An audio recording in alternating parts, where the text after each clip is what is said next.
ఈ 2024 ఎలక్షన్స్లో ఏ పార్టీ గెలుస్తుంది? తెలుగుదేశం పార్టీ. ఎందుకని? ఎందుకంటే సంక్షేమ కార్యక్రమాలు ఏమీ లేవు.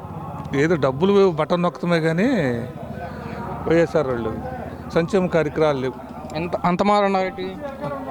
అంత మాట అన్నాం ఏంటంటే నిరుద్యోగులు ఎక్కువ ఉన్నారు, చదువుకున్న విద్యార్థులు. వాళ్ళకి ఉద్యోగాలు లేవు కదా. ఏదో పద్దాక బటన్ నొక్కుతున్నాను, అమ్మ ఒడి వేస్తున్నాను, ఆ ఒడి వేస్తున్నాను, ఈ ఒడి వేస్తున్నాడు అనే కానీ నిరుద్యోగులు ఎక్కువైపోయారు. చదువుకున్న వాళ్ళు విద్యార్థులు, వాళ్ళకి ఉద్యోగాలు లేవు. ఏం చేశాడు చెప్పు?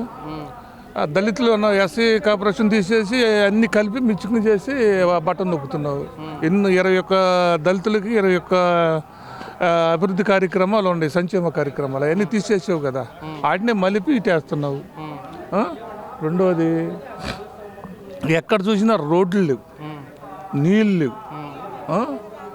ఇప్పుడు కాలువలు ఉంటే ఈ బట్టిపోయింది. మరి ఏది అభివృద్ధి కార్యక్రమం ఏం కనపడతలేదుగా. దానివల్ల తెలుగుదేశమే అధికారంలోకి, జనసేన తెలుగుదేశం పొత్తు కాబట్టి ఎక్కువ పర్సెంట్ టీడీపీ గెలిచే అవకాశం ఉంది. మరి బాపట్లలో చూసుకుంటే వేగేసి నరేంద్రవరమ్మ గారు కానీ, అటు వైసీపీ క్యాండిడేట్ ప్రజెంట్ రఘుపతి గారు కానీ ఎవరు గెలిచే అవకాశం ఉంది? వేగేసి నరేంద్రవరమ్మ గారే గెలిచే అవకాశం ఉంది. ఇప్పుడు ఆయన ఉన్నాడు, సెంటున్నర భూమి అని ఎన్నో వేల కోట్లు కాజేసేది కనపడుతుందిగా పక్కన. మరి అది ప్రభుత్వం డబ్బేగా, మన డబ్బేగా, ఆయన డబ్బులేం కాదుగా. తక్కువగా కానీ మళ్ళీ ఎక్కువగా ప్రభుత్వానికి ఇచ్చాడు ఆయన. మరి అది అంతా కనపడుతుంది ప్రజలకి. అదొకటేనా, ఇంకేమైనా ఉన్నాయా? ఇంకేమున్నాయి అది విషయం.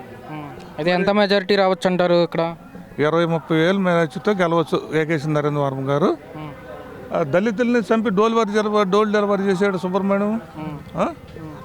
మరి శిరోమండలం చేశారా? అట్లా ఎన్ని దారుణాలు ఈ వైసీపీ పార్టీలో జరుగుతుంది దళితుల మీద.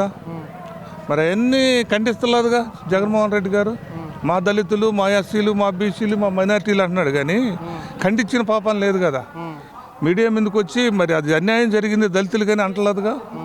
వాళ్ళని దగ్గరికి తీసుకుని మళ్ళీ పూలదండలతో సన్మానాలు, సభలు ఏర్పాటు చేస్తున్నాడు. అది న్యాయం అంటావా? అది దళితులు కూడా వ్యతిరేక ఈసారి. ఇదివరకు దళితులు ఆయన అమ్మటుండారు, నిజమే. ఇప్పుడు ఉండరు, ఎందుకంటే తెలుసుకుంటున్నారు అందరూ. మీడియా ముందు ఏ రోజు ఆ రోజు వస్తుంది కాబట్టి అందరు తెలుసుకుంటున్నారు. అందుకని ఎగనెస్ట్ అయిపోయారు ఆయనకు కూడా. అయితే మీ మాట ఆంధ్రాలో చంద్రబాబు గారు, పవన్ కళ్యాణ్ గారు, ఇక్కడ వచ్చేసరికి వేగేసి నరేంద్రవరం గారు వస్తారంటారు. అంతే. ఆంధ్రాలో చంద్రబాబు నాయుడు గారు, పవన్ కళ్యాణ్ గారు మద్దతు మీద ముఖ్యమంత్రి అవుతాడు. ఇక్కడ వేగేసి నరేంద్రవరం 25-30 ఏళ్ళు వెళ్తూ మెజారిటీతో గెలుస్తాడు.